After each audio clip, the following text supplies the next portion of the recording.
Hey guys, it's Q&A Tuesday.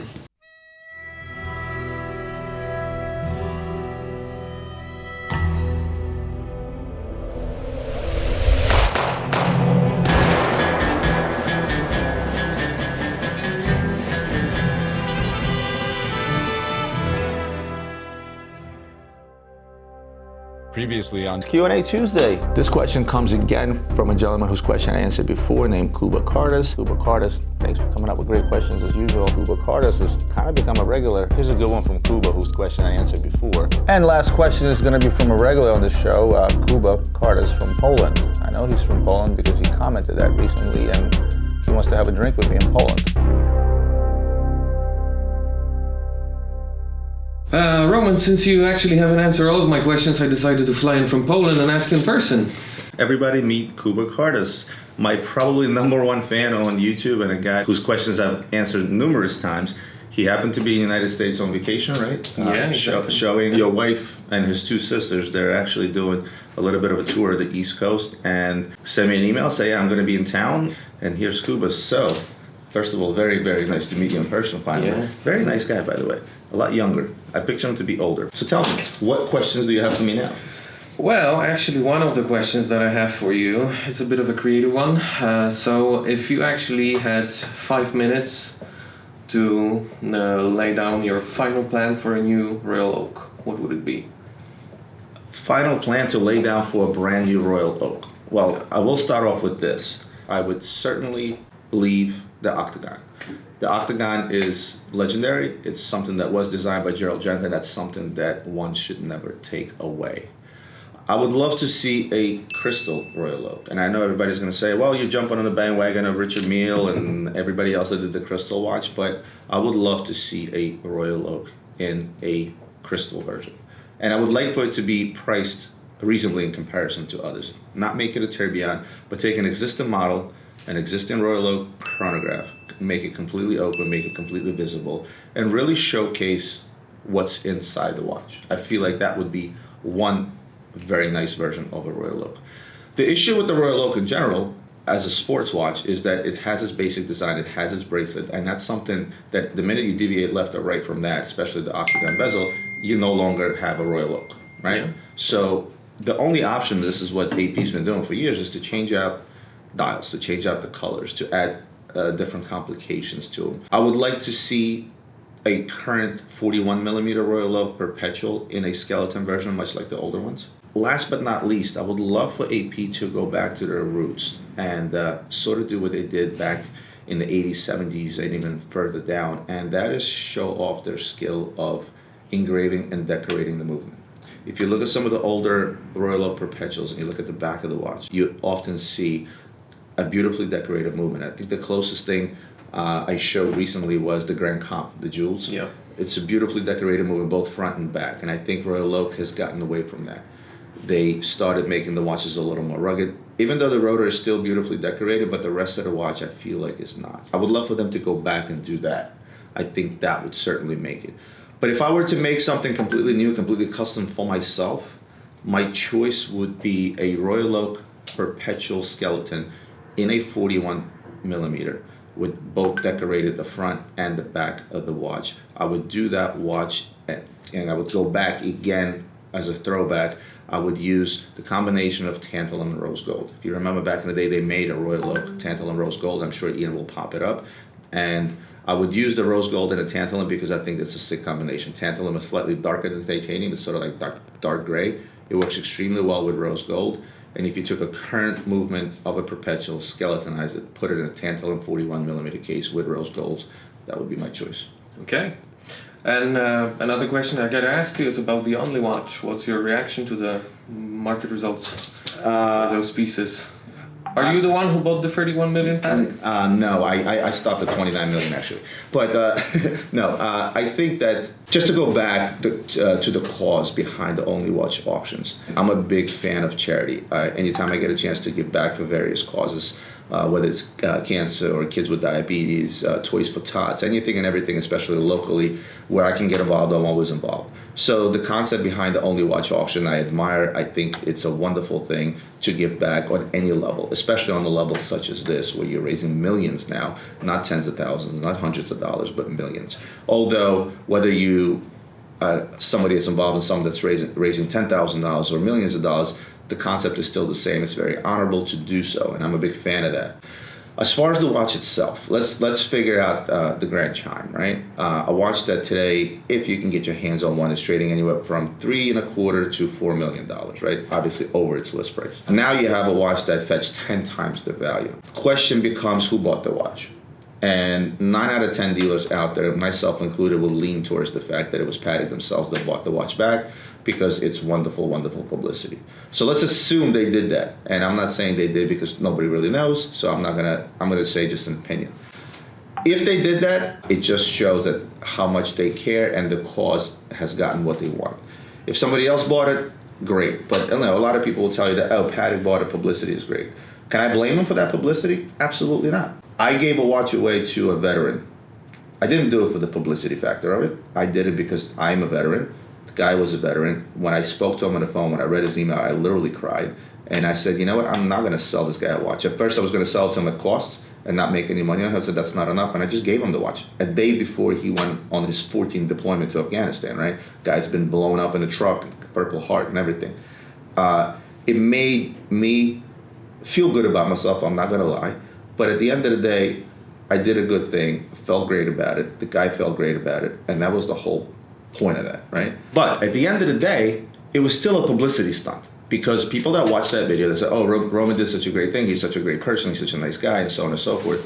And even though the reasoning behind me giving away that watch was truly me wanting to give this guy a watch, it still ended up as a marketing stunt. So if Patek were the ones that put this watch in auction, whether they bought it out or somebody else bought it, at the end of the day, it is a humongous publicity stunt, not just for Patek, but every other company that participated. And again, I always go back and I say there's absolutely nothing wrong with that. If it puts your brand into the limelight, not that Patek really needed that, but if it puts your brand into the limelight, I think it's a good cause. Now, what is this watch really worth? You know, in my opinion, and I've talked about this before, a lot of guys tell me, oh, I have a number one piece of this edition, or I have a piece unique of this edition. If there's no market on something, then there's no price on something. It becomes what one is willing to pay for. And there was somebody out there, whether it was Patek or a private individual, that was willing to have pride of ownership at the price of $31 million, right? If somebody brought that watch to me tomorrow and said, Roman, buy it, I don't see myself paying much more than the current market value of whatever that watch might be trading at today. Yeah. Because, again, you get into a situation when it's an auction. You add into the mix that it's an auction for a great cause, and you add into the mix that you have arguably a lot of power hitters sitting in that room and online bidding all these things. This is what raised that price to that $31 million. So as of today, that watch is worth $31 million. If the person ever decides to sell it, which I highly doubt, I've seen in my career of 17 years, maybe one or two pieces come in the market from the Only Watch auctions, and they were usually not from the major brands like Patek. They were usually from some of the less heard of brands. For example, some independents, like I think MB&F did something for the Only Watch auction too, which was pretty cool. But yeah, to answer your question, I think it's a wonderful watch. I would love to have owned it. I cannot afford it. And if I was in a position to be able to afford that particular watch, I would certainly buy it myself and keep it in my collection. I would never sell it, but I still have some ways to go before I can afford a $31 million watch. Yeah. Long way for me too, yeah. Fortunately. Yeah. It's okay. Okay, and we all know that you love AP, that you love Rolex, and if you had to choose 3 pieces for your entire collection for the rest of your life, that wouldn't be AP and wouldn't be Rolex. Wouldn't be AP and wouldn't be Rolex. Okay. So if we're talking about 3P, one of the 3 pieces is definitely going to be something super creative from an independent. I may look into Sven Anderson's. I did a video on Sven Anderson. This guy makes custom watches to his clients, one-off pieces. I may have somebody like a Sven Anderson actually design a one-off piece, and it would be a super complicated piece.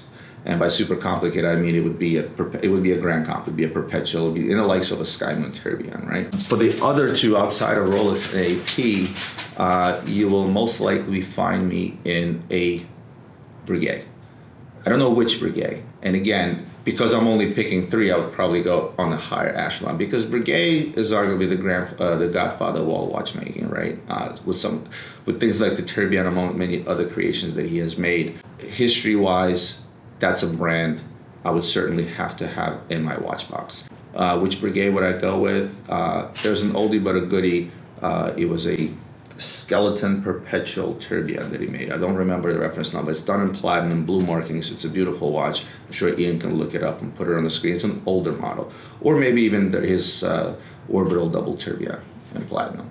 A third watch, maybe a Ulysse Nardin Genghis Khan tourbillon minute repeater. I think That's a good choice. I think the Genghis Khan is in a realm of its own. It took the world by storm at the time. You couldn't buy a Genghis Khan for more than 10% off. Obviously, they're much lower now, but I think it's certainly an iconic piece. So, again, because you only gave me three choices, I would certainly go the more expensive route just to get more bang for my dollar because I only have three to keep. But to be fair, let me go back and come down to earth a little bit and give you a few pieces that I feel, more or less anyone can afford out there. People always complaining I show these expensive things. So let's talk about icons. The Reverso, 1931 Reverso, I have one. I think that's an iconic watch to keep in the collection. I did a history of Reverso, and I feel the Reverso is certainly one of those iconic pieces, and that's a watch you can pick up under $10,000, whether you go for a modern version or a vintage version. Vacheron Constantin, right? Arguably part of the Holy Trinity. If I had to go the Vacheron route, surprise, surprise, it would not be the Overseas, it would be the Royal Eagle. We just taped a video. By the way, Ian's in the room. It's did that one air yet? What's on my desk? On Thursday. It's airing on Thursday. So the Royal Eagle, where I'm not going to give up too much of that information, but I believe that's a huge sleeper because it was made for such a short amount of time, and that was Vacheron's take on a it was literally their first sporty watch, not a dressy watch. And again, a watch that's under $10,000. And last but not least, I can see myself wearing a Quorum Admiral's Cup, which is another watch and a company with quite a lot of history and an iconic timepiece from their collection. Again, I wouldn't go back to where the vintage ones, they're not very attractive because they're very, very small, even though I don't care, but I would probably go with something a little more modern, just a plain Jane Admiral's Cup. You can tell an Admiral's Cup from a mile away I feel is another piece that's super iconic. Sort of the three high end and low end that I would put in my box. Okay, yeah, that's a great answer. And probably my last question for you. With the stainless steel craze happening right now with all the 5711s and the Pepsis and the Batmans, when do you see the stainless steel craze coming to an end? And do you have a prediction? I know you don't have the glass ball, right? But what could be the next craze? Pass me the glass ball. Stainless steel. Thank you. I've been asked this question. I thought about this question. I've discussed this question numerous times. You can't base your decision based on past experience. Yes, what goes up must come down, but it's a very general statement. And when I say that, people are like, well, you didn't really tell the shit, right? So my thing with that is I look at the current market conditions and I look where the supply is as of today. I've said it before. Anybody that tells you, oh, Rolex is cutting production here and they're doing this, it's just a logical statement to make based on what you see out there. But in reality, I have the luck of being in the wholesale business and I have preview to stock that others out there have and how much they have out there. So when I get out to Hong Kong or Dubai or some of the bigger wholesalers or retailers out there and I see 40 GMTs in their showcase and 40 Pepsis or whatever they may be, and I also see that the current market is slowly starting to come down at a specific rate. It just simply tells me that it's going to bottom out at a number. The craze will never end, to answer your question, because these watches are popular, especially when you're talking about Rolex, arguably the number one brand that's up here and everybody else is sort of down there. The question is, where will the prices even out? Yeah. If we get into a position like we had in 2008 where it hits the fan like it did with the housing market and the recession everyone is talking about hits it, of course the prices will lower because the first things that go down are luxury goods. Am I anticipating something happening? No, I prepare for it somewhat. And the way I do it is I try to have the least amount of hype pieces, like your stainless steel Royal Oaks, Richard Milles, Nautiluses and all those things in stock for a long amount of time. I still buy them and sell them. But I try to ensure that I don't want to have 10 Nautiluses in stock today. I'd rather have 10 Nautiluses come in throughout the month, sell them, flip them at a bit of a shorter profit, sort of hedging my risk, right? Because at the end of the day, if shit hits the fan and you're sitting on a huge inventory, it hurts, right? I was lucky in '08, I didn't have a huge inventory. That's why I think I was able to get through it easier. Let's talk about stainless steel Rolex for a second, right? Your GMTs that retails for what, $92.50 or something? And depending on which one, they're trading upwards of 15,000 now, and they were 20 just a few months ago. I've said it before, with Rolex, it's very easy. The first ones that come out, they're trading really, really high, and then they usually come down 20, 30%. And now they're sort of trading in the low teens to mid-teens, depending on new or not new, and whichever one it is. I don't think they're going up back to 20, because you have to remember, if you bought that watch first out of the gate at 18,000 and it went up to 20,000, you're like, oh wow, it's going to continue going up. It can't. It's still a stainless steel Rolex that only retails for $9,000, so it cannot go further. Those that bought it at 18, 19, and 20, and now seeing them trading at 14 and 15, they're going to feel a little salty, right? So it's not physically possible for those watches to go up further. They sort of hit a max, and that max is usually right out of the gate when they first come out. Once they have come down to that $12,000 to $14,000 price range, this is kind of where they're going to stay, unless again something drastic happens. As far as Nautilus is concerned, they have already gone down a good 20 to sometimes even 30%, depending on which ones. Like the gold ones took the bigger hit, they're the most expensive ones. But they now kind of evened out. What does it all depend on now? How much product is out there? How much product Patek is still willing to put out, if they are still willing to put out that product? Or Patek, if they're smart, next year they're going to say, we're done. All the Nautilus is discontinued. And they wait a year. If they do that, the prices will climb through the roof again. They'll get to a max, they'll come down another 10, 20%, and they'll kind of hang there, and people will wait and see what is the next Nautilus, what is the next Aquanaut, right? Can Patek do that? Yeah, but arguably also no, because remember, these are the lines that are also making a money hand over foot. They can make 1,057 11s tomorrow, they'll sell in a day, netting them a humongous profit. I mean, what does it really cost them to make a stainless steel Nautilus, right? So to answer your question, again, I don't have a glass ball, but I can give you a trend.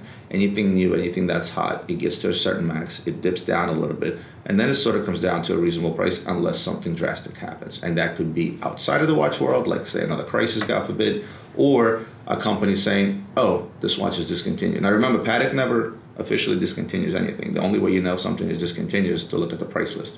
If the model is not on the new price list, that means it's discontinued. People have learned that over the years, and they keep an eye on the prices every time it comes out. But I will tell you on top of it is trends. They always change. And the minute the trends start to change, people tend to forget about stuff, especially as stuff gets older, but not quite vintage. It's that awkward period in the watch's life where it's not really vintage yet, it's kind of getting there, but it's already kind of old news, and people want the latest and the greatest, and the watches tend to die down. So I don't know. I don't know if we're gonna see the steel Rolexes drop down below $10,000 anytime soon. I don't see stainless steel Nautiluses. They sort of were at like 70, 75. Now you can pick up pre-owned ones in the 40s, 47, 48, right? I've seen them out there with no box on papers. I've seen them even cheaper. And again, I'm talking wholesale. But I don't see them breaking, and by breaking I mean I don't see them going down below the $40,000 mark anytime soon. But again, my opinion, unless something drastic happens. Okay. Roman, thank you for answering your questions. I have questions for you. Hold on. Oh, well, we're not okay. done yet. I have questions for you. So the one question, I'll give you an easy one. Why passion for watches? You're obviously super passionate about watches. You're very knowledgeable. We spoke a few minutes before we got on camera.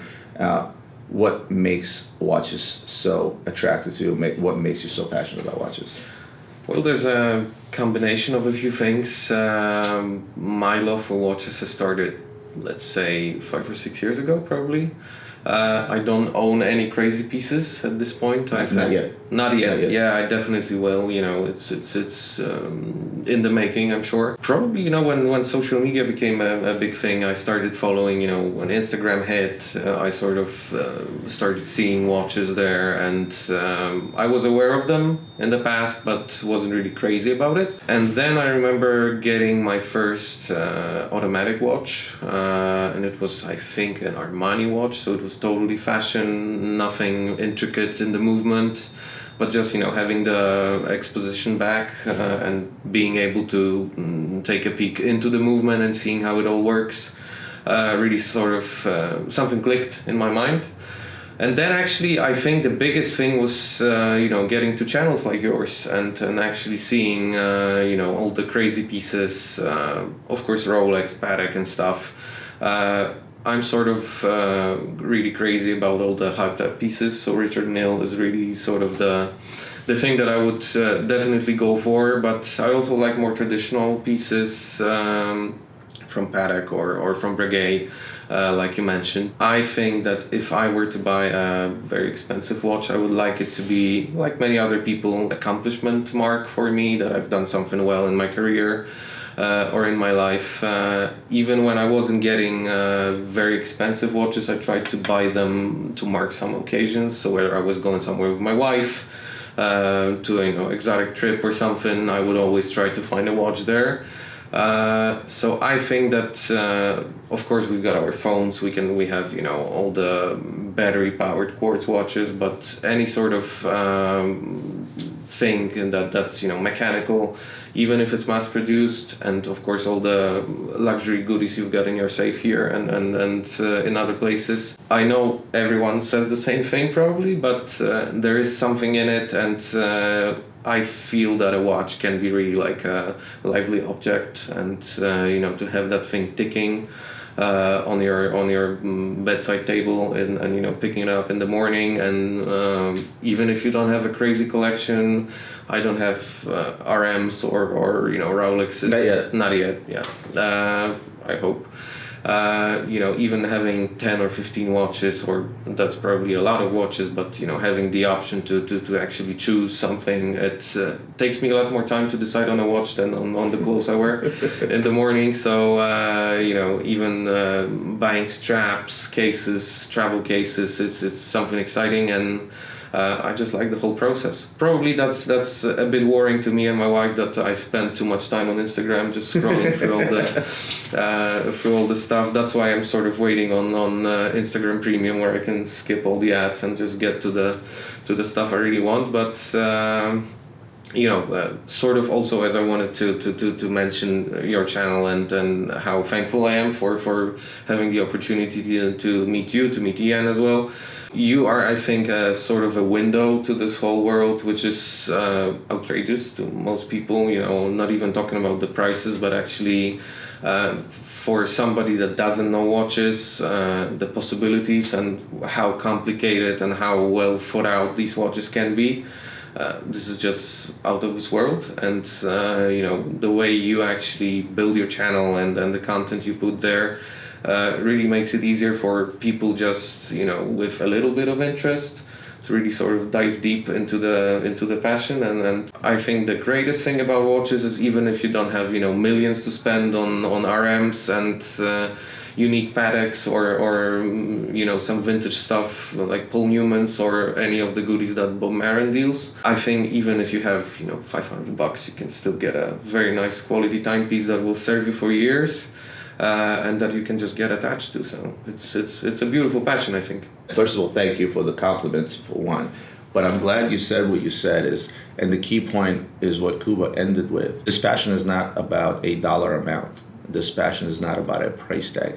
Everything is relative, and I think I've used an example of a casino, for example. I'm not a gambling person, but there are people in the casinos that can play a $5 blackjack table, and there's people out in the casino that play a $25,000 blackjack table, right, per hand, whatever it is. But the result is the same. The amount of excitement, the amount of enjoyment that people may get out of gambling or playing cards is irrelevant if they have a passion for blackjack. And again, maybe this is a crappy example, but let's say if you're somebody that has a passion for blackjack or poker, it doesn't matter how much money you play for, the result is still the same. And same comes to watches and passion for watches. Kuba just described his first Armani watch that, I don't know what you paid for it, maybe a couple of $100 or however much it was. He was just as passionate about that watch as I sometimes am about $1 million watch or $100,000 Richard Mille. It doesn't really matter. If you have a passion out there for watches, it's not about your income level, it's not about the price tag of your watches, it's about the passion itself. And oftentimes people find themselves losing that when they get further into collecting, further into watches. They get caught up with labels and what's popular and what's hot, what other people think. And I've always told you guys the same thing. buy what you like first and foremost, and be there for the moment. Enjoy what you have. Look forward to what you're going to get next if you're growing your collection, and base it on the facts of what you like first and foremost, and the enjoyment that it's going to bring to you. Because a passion for watches is a wonderful one. Trust me, I've had one for 20 years. I know exactly how Kuba feels, and as he was talking about his collection. I hope you guys take note of that, because this is a really good example, and this is not coming from me. This is coming from a random person I literally met a half hour ago that flew in from Poland to visit the United States, happened to be in the area and stopped by just to talk to me. So definitely take note of that. Kuba, I want to thank you so much for making your way out here. It's a pleasure meeting you. I look forward to all your questions online now, and I'm going to be able to put a face and a personality behind those questions. I want to wish you safe travels around the U.S., safe travels back home. If you need anything, give me a call. Thank you, boss. Thank you.